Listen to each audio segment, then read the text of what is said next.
નમસ્કાર મિત્રો, હું ચુડાસમા પરસોત્તમ આપ દરેક મિત્રોનું ટીએમ આઝાદ વતી દિલથી સ્વાગત કરું છું. મિત્રો, આજના વિડીયોની અંદર એસએમસી ભરતી વિશેની વાત કરવાની છે. જ્યાં મિત્રો વાત કરીએ તો સુરત મ્યુનિસિપલ કોર્પોરેશન ભરતીની અંદર કુલ 1924 જેટલી જગ્યાઓ પર ભરતી જાહેર કરેલી છે. અને જે ઉમેદવાર મિત્રો ફોર્મ ભરવા માંગતા હોય તેમના માટે આવતીકાલ છેલ્લો દિવસ છે. એટલે 15 એપ્રિલ રાત્રિના 12 વાગ્યા સુધી તમે આ ભરતીની અંદર અરજી કરી શકો છો. 15 એપ્રિલ છેલ્લી તારીખ છે. તો જે ઉમેદવાર મિત્રોને ફોર્મ ભરવાનું હજી બાકી હોય તો અવશ્ય ફોર્મ ભરી દે. કુલ જગ્યાઓની વાત કરીએ તો 1924 જેટલી જગ્યાઓ છે, જેમાં ખાસ કરીને clerk, staff nurse, driver, marshal, engineer, medical officer સહિતની 45 જેટલી પોસ્ટ ઉપર થઈને કુલ 1924 જેટલી જગ્યાઓ દર્શાવેલી છે.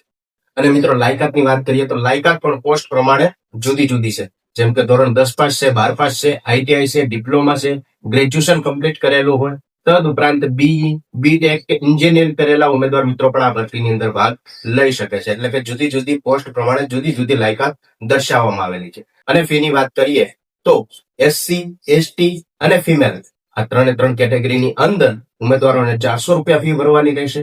જ્યારે તે સિવાયના એટલે કે general category, EWS category, OBC category આ તમામ ઉમેદવાર મિત્રોને 500 રૂપિયા ફી ભરવાની રહેશે. તો જે ઉમેદવાર મિત્રોને ફોર્મ ભરવાનું હજી બાકી હોય તે અવશ્ય 15 એપ્રિલ રાત્રિના 12 વાગ્યા પહેલા ફોર્મ ભરી દે.